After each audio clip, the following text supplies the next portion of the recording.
हमें तो सड़कों पे कांग्रेस ही निकलते नहीं दिखाई दे रहे हैं। कांग्रेस है कहाँ? जो सब लोग कहते हैं कांग्रेस कांग्रेस कांग्रेस, अरे कांग्रेस विपक्ष की भूमिका तो छोड़ दो, कहीं कांग्रेस दिखाई नहीं दे रही है। विपक्ष को मजबूत नहीं मानती है क्या भाजपा सरकार? है कौन विपक्ष में? इनको अपने कैंडिडेट को ओपन करने में ही देर लग रही है, इनके पास है ही नहीं। ढूंढ रहे हैं कहाँ से लाएं। मुझे लगता है ये ढूंढते ढूंढते ढूंढते ढूंढते 19 तारीख आ जाएगी और ये ढूंढते रह जाएंगे। 5 सीटों में से कितनी सीटें मान रहे हैं भाजपा? हम पूरे पाँचों की पाँचों सीटें जीत रहे हैं आज की तारीख में, कोई ऐसा नहीं है, और पाँचों बड़ा अच्छी मार्जिनों से जीत रहे हैं। तो ये मान लीजिए कि हम 5 लाख प्लस से जाएंगे, हम 5 लाख नीचे नहीं आएंगे, 5 लाख प्लस जाएंगे। इसे एक इतिहास रचा जाएगा ये नैनीताल लोकसभा सीट का। ये राजीव सक्सेना भविष्यवाणी कर रहे हैं। नमस्कार, मैं हूं नवल किशोर और आप देख रहे हैं वार्तालाप। लोकसभा चुनाव का बिगुल बज चुका है और उसी को लेकर उधम सिंह नगर नैनीताल लोकसभा सीट पर भी भाजपा ने अपना प्रत्याशी घोषित कर दिया है और जिसी को लेकर आज हम बातचीत करने के लिए मौजूद हैं। राजीव सक्सेना इस वक्त हमारे साथ हैं। इसी मुद्दे पर बात करेंगे कि लोकसभा चुनाव का जो बिगुल है वो बज गया है और भाजपा किन मुद्दों को लेकर चुनावी मैदान में उतर रही है, क्योंकि दोबारा से जो है अजय भट्ट जो है प्रत्याशी, उन्हीं पर विश्वास कर दोबारा से उन्हें टिकट जो है वो दे दिया गया है। चुनावी मैदान में उतर चुके हैं और लगातार उनके जो प्रोग्राम हैं वो भी चल रहे हैं। उसी को लेकर बातचीत के लिए हमारे साथ राजीव सक्सेना जी मौजूद हैं। बहुत बहुत स्वागत है वार्तालाप। धन्यवाद जी वार्तालाप के लिए कि आपके इस चैनल के माध्यम से आपने हमारे लोकसभा में जो प्रत्याशी उतारे गए हैं उनके कार्यक्रमों के विषय में आपने जानकारी के विषय में भी आपने हमसे बात की, इसके लिए बहुत बहुत धन्यवाद। अच्छा, लोकसभा चुनाव को लेकर नैनीताल लोकसभा सीट पर अजय भट्ट जी जो है भाजपा से दोबारा चुनाव लड़ने जा रहे हैं, किस तरीके से इस चुनाव को देख रहे हैं? देखिए, आपके इस वार्तालाप चैनल के माध्यम से भी एक बात कहना चाहूँगा, और आपने छोटी छोटी बातें जो मैंने देखा है अब तक की कि आप कभी यहाँ कभी वहाँ इस तरीके की जो बातें आप उठाते हैं और एक बेबाक तरीके से जो कार्य कर रहे हैं, और आप उनके माध्यम से शायद जनता भी समझती है कि वार्तालाप एक अच्छे रुख की तरह कार्य करते हैं। मैं आपको बताऊं, हमारे जो अजय भट्ट जी को दोबारा से जो इस वक्त टिकट दिया गया है, उनकी मेहनत, उनकी लगन, उनका कार्य करने का तरीका, जो अजय भट्ट जी ने आज तक शायद मेरे ख्याल से जिस मेहनत से नैनीताल लोकसभा सीट पर पहले 3 लाख प्लस से जो जीत दर्ज की थी, उनका पहला लोकसभा कार्यकाल था। आज उन्होंने इतना काम किया है इस नैनीताल लोकसभा के लिए, जो कि ऊपरी नेतृत्व ने भी उनकी काम की सराहना की। उनको एक बेस्ट लोकसभा सांसद होने का अवार्ड भी दिया गया। यही उनकी एक अच्छी प्रणाली की वजह से आज अजय भट्ट जी को हमारे इस क्षेत्र की जनता ने भी लगातार उनको लोकसभा का टिकट दिए जाने के लिए आह्वान किया था, जो शायद क्षेत्र की जनता ने ऊपर कहा और ऊपर लोगों ने, शीर्ष नेतृत्व ने, हमारे माननीय प्रधानमंत्री नरेंद्र मोदी जी ने शायद कहीं ना कहीं उसको संज्ञान में लेकर हमारे अजय भट्ट जी, जो माननीय सांसद, रक्षा एवं पर्यटन मंत्री रहे हैं, उनको टिकट दिया। अच्छा, तारीखों का भी ऐलान जो है वो हो चुका है। प्रथम चरण में 19 अप्रैल को जो है चुनाव होना है उत्तराखंड में। बात कर रहे हैं किच्छा विधानसभा की, किस तरीके से रुख रहने वाला है? भाजपा की तरफ वोट पड़ने वाला है, क्योंकि अगर किच्छा विधानसभा की बात करें तो कांग्रेस के विधायक हैं, किस तरफ रुख रहेगा? क्या कांग्रेस पर रहेगा या भाजपा की तरफ? देखिए, मैं आपको एक बात बता दूं, विपक्ष की भूमिका हमेशा नेगेटिव सोच की तरफ जाती है। उनका यहाँ विधायक होना या न होना, भाजपा के ऊपर इसका कोई असर नहीं पड़ेगा। लोकसभा में भी देख लिया और आज हमने विधानसभा में भी देख लिया। मानते हैं कुछ कारणों से हमारा लूजनेस रहा, पर लेकिन इस वाले उसमें हम आपको कहना चाहेंगे और आपके इस माध्यम से कहना भी चाहेंगे चैनल से कि आगामी लोकसभा में हम किच्छा विधानसभा से जिस तरीके से पहले लीड लेके निकले थे, उससे आज हम 3 गुने से ज़्यादा लीड लेके निकलेंगे, क्योंकि लोगों में उत्साह है। अभी अभी तक कांग्रेस के पास कोई कैंडिडेट नहीं है। इससे उनकी हताशा महसूस होती है कि उनके पास शायद अजय भट्ट जी के सामने लड़ने के लिए कोई ऐसा कैंडिडेट नहीं दिखाई दे रहा है जिससे कि वो मैदान में उतरे।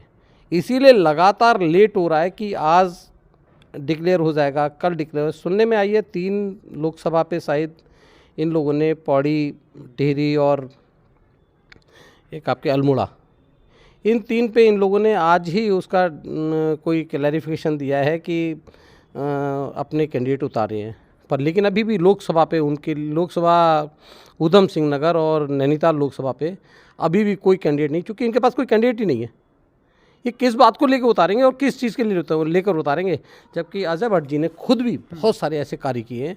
उनको घबराहट है कि हमने पहले 3 लाख प्लस शेयर आया, अब हम लोग एक उद्देश्य लेके चल रहे हैं 5 लाख से ऊपर लेके जाएंगे और हम समझते हैं जमानत जब्त कराएंगे विपक्ष की जो भी खड़ा होगा उसमें। अगर लोकसभा सीट नैनीताल से अगर यशपाल आर्या को कांग्रेस प्रत्याशी के रूप में उतारती है तो फिर भाजपा के लिए ये मुश्किल हो जाएगा?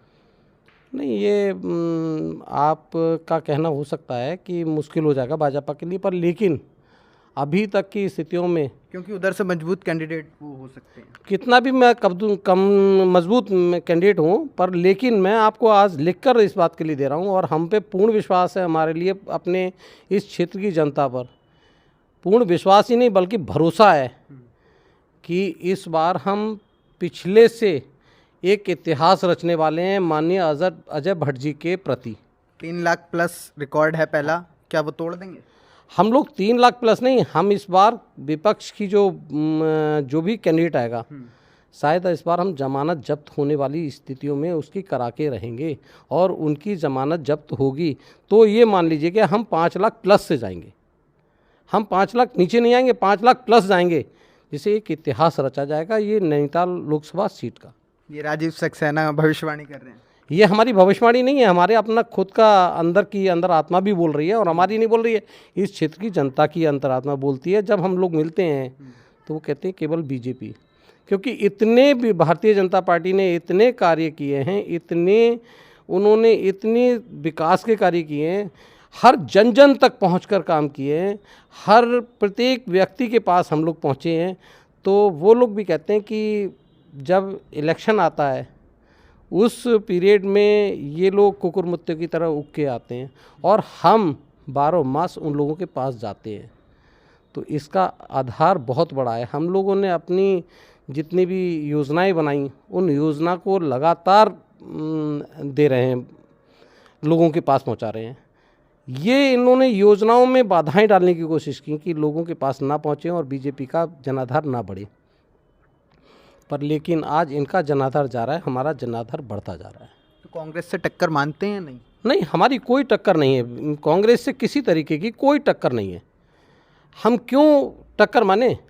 जिस पार्टी के पास में आज कोई भी कैंडिडेट उतारने के लिए सोचना पड़ रहा है, मेरे ख्याल से 19 तारीख की पहला चरण है हमारा, स्टार्टिंग है, और भारतीय जनता पार्टी ने सबसे पहली लिस्ट में लोकसभा नैनीताल का कैंडिडेट ओपन कर दिया। तो हम तो तैयारी में थे ना, कभी भी इलेक्शन हो जाए, क्योंकि हमें मालूम है हम लोगों ने विकास किया है, इन्हें मालूम है हम लोगों ने कुछ नहीं किया है, केवल हम लोगों ने, इन विपक्षियों ने केवल टांग खींचने का काम किया है। पर लेकिन हम लोगों ने विकास लगातार किया है, इनकी टांग खींचने के बावजूद भी विकास किया है। तो जनता देख रही है, क्षेत्र देख रहा है कि कहाँ कहाँ क्या क्या विकास हो रहा है। हमने कितने सारे एम्स है, रोडवेज है, कितनी बड़ी बड़ी चीज़ें हम लोगों की यहाँ पर आ चुकी, पर इन्होंने उसमें भी हस्तक्षेप किया कि कहीं ना कहीं भारतीय जनता पार्टी को कम किया जाए। पर लेकिन नहीं, इन्होंने जितना सोचा उतना हम आगे बढ़े और आज की स्थिति है, हम इनसे कोई टक्कर नहीं समझते अपनी। अच्छा, हल्द्वानी में अभी जो दंगा हुआ था उसको लेकर जैसे लोकसभा चुनाव पर उसका कोई असर पड़ेगा? देखिए, वो कुछ नहीं, ऐसा कोई वो नहीं था दंगा, ना वो दंगे का रूप हम नहीं कह सकते हैं, क्योंकि वो प्रशासन की तरफ से था। इसमें कोई जनता के बीच में कोई वाद विवाद नहीं रहा है, इसमें केवल वो प्रशासन की तरफ से था। क्योंकि प्रशासन ने जो गलत तरीके से वहाँ पर बनाया हुआ था, वो प्रशासन को पूरी अथॉरिटी थी उसको तोड़ने की, इसलिए प्रशासन ने अपना काम किया।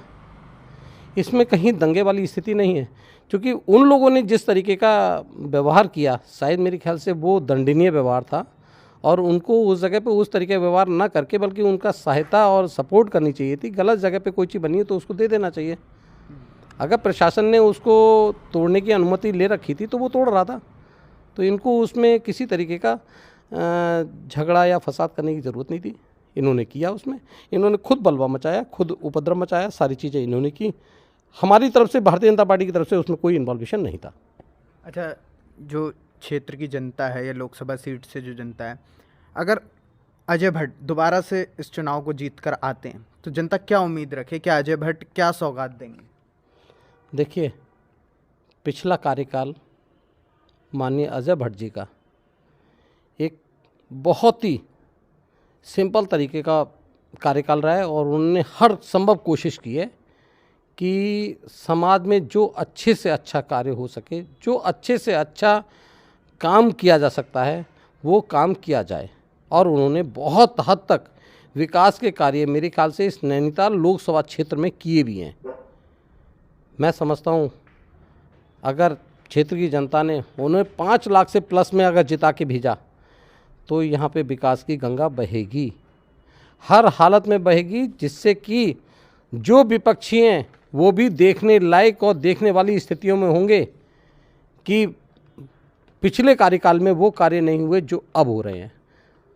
मेरे ख्याल से आने वाले कई सालों तक विपक्षी या कांग्रेस उनको देखकर परेशान हुआ करेगी, और आने वाले 10 साल तक, हम आज भी कह रहे हैं आपसे, अभी उनका कोई रास्ता नहीं है जो नैनीताल लोकसभा या हमारी इन 5 सीटों को हरा सके। हम पाँचों की पाँचों सीटें अपनी उत्तराखंड की जीतेंगे और बहुत अच्छे मार्जिन से जीतेंगे। हमारे धामी जी के नेतृत्व में इस उत्तराखंड को हम एक ऊंचाइयों तक लेके जा रहे हैं। मोदी, हमारे माननीय प्रधानमंत्री नरेंद्र मोदी जी के जो हमारे लिए सानिध्य मिला हुआ है, या हमारे उत्तराखंड सरकार के ऊपर सानिध्य है, या फिर पूरे देश में है, उसमें कहीं ना कहीं बहुत बड़ी भूमिका हमारे माननीय प्रधानमंत्री जी की है। और उन्हीं के पद चिन्हों पर चलते हुए हमारे माननीय मुख्यमंत्री पुष्कर सिंह धामी जी लगातार विकास कार्यों को बढ़ा रहे हैं, और इन विकास कार्यों की वजह से ही आज हम लोकसभा की 5 सीटें जीतने जा रहे हैं, और बहुत अच्छे मार्जिन से जीतेंगे। ये हमारे भारतीय जनता पार्टी की नहीं है, बल्कि क्षेत्र की जितनी भी हमारे उत्तराखंड की जनता है वो इसी पे आमादा है कि हम बहुत अच्छे मार्जिन से भारतीय जनता पार्टी के 5 कैंडिडेट को जिताना है। अच्छा, नैनीताल उधम सिंह नगर जो लोकसभा सीट है, भाजपा के और कई जो दिग्गज नेता हैं उन्होंने भी प्रयास किया कि हमें टिकट मिल जाए, उसको लेकर आप क्या कहेंगे? क्योंकि कई लोग लाइन में लगे हुए थे कि सांसद की टिकट हमें मिलनी चाहिए। देखिए, सबका मांगने का अपना अधिकार है, और पार्टी जिस पे विश्वास जताती है उसी को पार्टी टिकट भी देती है। और फिर जिसने भी मांगा, आज सब लोग एक हैं और भारतीय जनता पार्टी के सिपाही हैं। और आज की तारीख में आज हमारे माननीय अजय भट्ट जी को जो टिकट मिला है उनके साथ सभी लोग लग गए। अब कोई भी ऐसा नहीं है कि जिसने टिकट मांगा तो वो कहीं बाहर है, नहीं, वो भी हमारे साथ हैं और भारतीय जनता पार्टी के साथ हैं। हमारे साथ से मतलब है कि भारतीय जनता पार्टी के साथ होना। तो मांगने का अधिकार हर जगह होता है, हर कोई अपनी आकांक्षाएं रखता है कि हमें भी टिकट मांगना चाहिए, और मांगा कुछ लोगों ने, तो इसमें कोई वो नहीं है कि जो कि कहीं किसी बात की हमारे परिवार में परेशानी है। हम सारी परेशानियों को दूर करते हुए आज सब भारतीय जनता पार्टी के सिपाही एक साथ हैं और एक साथ रहेंगे और एक साथ रहकर चुनाव लड़ेंगे, और लड़ने के बाद 5 लाख से ऊपर के वोटों से हमें जीतना भी है। 5 सीटों में से कितनी सीटें मान रहे हैं भाजपा? हम पूरे 5 की 5 सीटें जीत रहे हैं आज की तारीख में, कोई ऐसा नहीं है, और 5 बड़ा अच्छी मार्जिनों से जीत रहे हैं। हम एक सीट भी लूज़ नहीं कर रहे हैं। सोचना केवल विपक्ष को, कांग्रेस को है कि हम कैसे आगे सर्वाइव करेंगे। अब उनका जो इतने दावे से कैसे कह सकते हैं, क्योंकि 5 सीटें भाजपा ले जाएगी? क्योंकि हमारे माननीय प्रधानमंत्री नरेंद्र मोदी जी ने जनता के लिए इतना कार्य किया है। जो आदमी 18 घंटे काम करके देश की जनता के लिए तो कर रहे हैं, वो किसी अपने काम के लिए नहीं कर रहे हैं। फिर उनके साथ हमारे माननीय मुख्यमंत्री महोदय पुष्कर सिंह धामी जी, क्या आपने देखा है, एक बार की घटना बताता हूँ कि कहीं पर कुछ एक्सीडेंट हुआ था, तो उसमें धामी जी ने अपने हेलीकॉप्टर से उसको पहुंचवाया था और अपना गाड़ी से आ गए थे। तो जिस सूबे का मुख्यमंत्री इस तरीके का होगा तो उस सूबे में क्या खुशहाली नहीं होगी? तो आज हमारे उत्तराखंड के अंदर खुशहाली है। जनता समझती है कि हाँ, जो कार्य किए जा रहे हैं, विकास के कार्य सबसे ज़्यादा बीजेपी कर रही है। लोगों के पास में बीजेपी के आदमी जाते हैं, उनकी हालत मालूम करते हैं और करने के बाद फिर उनके साथ में रहना, तो वो भी जानते हैं, सारी पब्लिक जानती है कि ये लोग हम लोगों से मिल के कार्य करते हैं। तो आप कैसे समझ रहे हैं कि हम 5 सीटें नहीं जीतेंगे? हम 5 सीटें जीतेंगे और बहुत अच्छे मार्जिन से जीतेंगे। अच्छा, सुनने में आ रहा है कि लोकसभा चुनाव के तुरंत बाद निकाय चुनाव भी होने हैं, उसको लेकर क्या तैयारी भाजपा कर रही है? देखिए, बहुत बड़ा असर पड़ेगा हमारी लोकसभा की 5 सीटें जीतने का। जब भारतीय जनता पार्टी 5 सीटें जीत रही है तो निकाय चुनाव में बम्पर जीत होगी हमारी। जो एक कयास लगाए जा रहे हैं कि भारतीय जनता पार्टी को आगे आगामी निकाय चुनाव में हराया जा सके, तो पहली बात तो उनको लोकसभा का जो चुनाव किया जा रहा है उस चुनाव में ही उनको महसूस हो जाएगा कि आगामी निकाय चुनाव पे उन पर क्या असर पड़ने वाला है, क्योंकि उनको मिलने वाली नहीं है सीटें कोई भी। कहीं से कहीं तक उनकी स्थितियां ये नहीं है कि जो निकाय चुनाव भी जीत पाएँ। और जैसा पार्टी जिसके लिए भी आदेश करेगी, जिसको होगा उसको अपने अच्छे कार्य की वजह से उसको सम्मानित किया जाए। आपकी क्या तैयारी है निकाय चुनाव को लेकर? देखिए, मेरे लिए तो मेरी तो तैयारियां चली रही हैं। साथ में पार्टी का जिसके ऊपर विश्वास होगा उसको टिकट दिया जाएगा। हर आदमी के, अभी मैंने आपसे कहा था, मांगने का आकांक्षाएं सभी की होती हैं। हम भी मांग रहे हैं टिकट और भी मांग रहे हैं। जिसको पार्टी टिकट देगी उसी के साथ रहेंगे। हमें मिलेगा हमारे साथ रहेंगे, उनको मिलेगा उनके साथ रहेंगे। पर लेकिन पार्टी देखकर काम करती है। हमारे यहाँ पार्टी बड़ा संयमित पार्टी है, भारतीय जनता पार्टी। किसी तरीके का भेदभाव हमारी पार्टी के अंदर नहीं रहता है। आगामी चुनाव में सब लोग एक साथ मिलकर काम करेंगे और हमारा उद्देश्य है कमल का फूल जिताना, और वो जीत के रहेगा और वो खिलेगा भी, अच्छी तरीके से खिलेगा, जिससे कि विपक्ष के चेहरे पे कालिक पुतेगी। ये कहना एक हमारा भी है। विपक्ष को मजबूत नहीं मानती है क्या भाजपा सरकार? है कौन विपक्ष में? कौन ऐसा बंदा है, कौन ऐसा कैंडिडेट है जो कि विपक्ष को हम समझे कि विपक्ष है? विपक्ष अपने आप में खुद कमज़ोर है। हम नहीं समझते वो कमज़ोर है, वो हमें मजबूत समझ के अपने आप को कमज़ोर मानते हैं। हम मजबूत हैं इसलिए वो अपने आप को कमज़ोर मानते हैं। हम नहीं कहते, हमारे सामने तो विपक्ष है ही नहीं, क्योंकि हम जनता में बैठे। अच्छा, अगर विपक्ष मुख्यमंत्री को हराने वाले भुवन कापड़ी को आगे लेकर आता है, फिर क्या होने वाला है? ये लोकसभा का चुनाव है, वो विधानसभा का चुनाव था।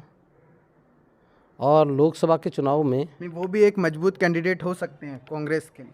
नहीं, आपके कहने के अनुसार हो सकते हैं, पर लेकिन हमारे लिए कोई कैंडिडेट मजबूत नहीं है उनका, क्योंकि उनमें अगर ऐसा कैंडिडेट की मजबूती का कोई कारण होता ना तो इतना टाइम आज तक नहीं लग रहा होता। उन्हें खुद दिखाई दे रहा है कि हम किसको उतारें। कोई मजबूत दिखाई नहीं दे रहा अजय भट्ट जी के सामने। अजय भट्ट जी के सामने हर कैंडिडेट अपने आप को बौना समझ रहा है, कह रहा है इनके सामने कैसे जीतेंगे, जिन्होंने 3 लाख प्लस से पहले हराया। और आज की स्थिति तो हमारी बहुत ज़्यादा स्ट्रांग है और हम लोग 5 लाख प्लस से जीतने जा रहे हैं। इसलिए वो घबराहट है उनके अंदर, बेचैनी है कि हम अपने माननीय मुख्यमंत्री पुष्कर सिंह धामी जी के नेतृत्व में 5 लाख से प्लस से जीतने में जा रहे हैं। और हमारे प्रधान मुख्यमंत्री जी ने एक बड़ा अच्छा अभी इस वक्त वो किया है, हर कैंडिडेट के नामांकन के समय उनका उपस्थित रहना। ये दर्शाता है कि हमारे मुख्यमंत्री कितने प्रतिबद्ध हैं इसके लिए कि हमारी 5 सीटें अच्छे मार्जिन से जीतें। उनका होना हम लोगों में और भी उत्साह भर देना है। इसलिए हम कहेंगे हमारे मुख्यमंत्री पुष्कर सिंह धामी जी एक युवा नेता हैं और वो हर तरीके से हर चीज़ को समझते हैं और समझदारी होने की वजह से ही आज हमारे इस उत्तराखंड में खुशहाली बनी हुई है और हर तरीके की उन्होंने कड़े से कड़े अपने फैसले लिए और उसके लिए भी वो जाने जाते हैं। इसीलिए कह रहे हैं कि हमारे 5 सीटें हम जीतने वाले हैं और 5 सीटें जीतेंगे। फिलहाल अजय भट्ट के सामने किसी को नहीं मानते? किसी को नहीं, हमारे सामने इस वक्त अजय भट्ट जी के सामने कोई भी विपक्ष का कोई भी नहीं है। और शायद मेरे ख्याल से अभी तक जिस दिन से बिगुल फूका है लोकसभा का, हमें तो सड़कों पे कांग्रेसी निकलते नहीं दिखाई दे रहे हैं। कांग्रेस है कहाँ? जो सब लोग कहते हैं कांग्रेस कांग्रेस कांग्रेस, अरे कांग्रेस विपक्ष की भूमिका तो छोड़ दो, कहीं कांग्रेस दिखाई नहीं दे रही है। उनका कोई आदमी नहीं दिखाई दे रहा, सड़क पे निकलता हुआ भी नहीं दिखाई दे रहा, कहीं खड़ा नहीं दिखाई देता। तो हम क्या माने कि विपक्ष है कुछ? हम कैसे अपने कैंडिडेट के आगे उसको अच्छा माने? हमारा कैंडिडेट सब जगह घूम रहा। हमारे भाजपा के जितने भी सिपाही हैं वो लगातार जनता के बीच में जा रहे हैं। इनको अपने कैंडिडेट को ओपन करने में ही देर लग रही है, इनके पास है ही नहीं। ढूंढ रहे हैं कहाँ से लाएं। मुझे लगता है ये ढूंढते ढूंढते ढूंढते ढूंढते 19 तारीख आ जाएगी और ये ढूंढते रह जाएंगे, अपना प्रत्याशी नहीं निकाल पाएंगे। नहीं निकाल पाएंगे। ये अपना प्रत्याशी किसी भी हालत में कहीं से भी निकालने में अभी सक्षम नहीं है। अच्छा, अब जो है तारीख नज़दीक आती जा रही है, अब आगे क्या कार्यक्रम जो है अजय भट्ट के रहने वाले हैं? क्या किच्छा विधानसभा में भी पहुंचेंगे आगे? देखिए, अजय भट्ट जी के आगामी कार्यक्रम सब हम लोगों के पास में आने वाले हैं। मैं भी इस सूची में प्रोटोकॉल के अंदर हूँ और जितने भी कार्यक्रम फर्दर आएंगे और मेरे ख्याल से अजय भट्ट जी के कार्यक्रम पूरे क्षेत्र में लगेंगे। उनको टाइम टू टाइम आप लोगों को बताया जाएगा कि कहाँ कहाँ क्या क्या कार्यक्रम लग रहे हैं और लगेंगे। काफ़ी जगह नुक्कड़ समाई होंगी, शहर में रैलियाँ भी होंगी और शहर में अजय भट्ट जी का, शहर में ही नहीं बल्कि लोकसभा में पूरे में अजय भट्ट जी का भ्रमण रहेगा। टाइम टू टाइम उनका भ्रमण रहेगा। तो मैं समझता हूँ जितना भ्रमण हमारे प्रत्याशी करते हैं उतना और कोई कर भी नहीं पाएगा। उन्होंने हर क्षेत्र को बड़ा बारीकियों से देखा हुआ है, इसलिए वो किसी भी चीज़ से घबराते नहीं हैं, बल्कि उनको और अच्छा लगता है जब जाते हैं कहीं। उनका खुद का कहना होता है कई बार अजय भट्ट जी का कि मुझे बड़ा अच्छा लगता है जब मैं किसी घर पे बैठकर आता हूँ, किसी चौपाल पे खड़ा होता हूँ, तो ये उनकी मानता दिखाई देती है कि इतने बड़े होने के बावजूद भी और उस पे आने के बाद भी लोगों के बीच में बैठना उनका, तो उनकी पकड़ है लोगों के बीच में, इसलिए वो जाते हैं और उनके कार्यक्रम आएंगे, सब बताए जाएंगे आपको। तो ये किच्छा विधानसभा में इस वक्त हम बात कर रहे थे, राजीव सक्सेना थे। लगातार हमारे जो प्रश्न थे बेबाकी से उन्होंने जो है जवाब दिए।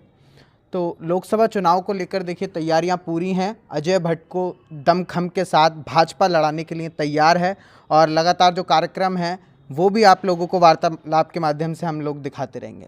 फिलहाल वार्तालाप पर बने रहिए। बहुत बहुत धन्यवाद।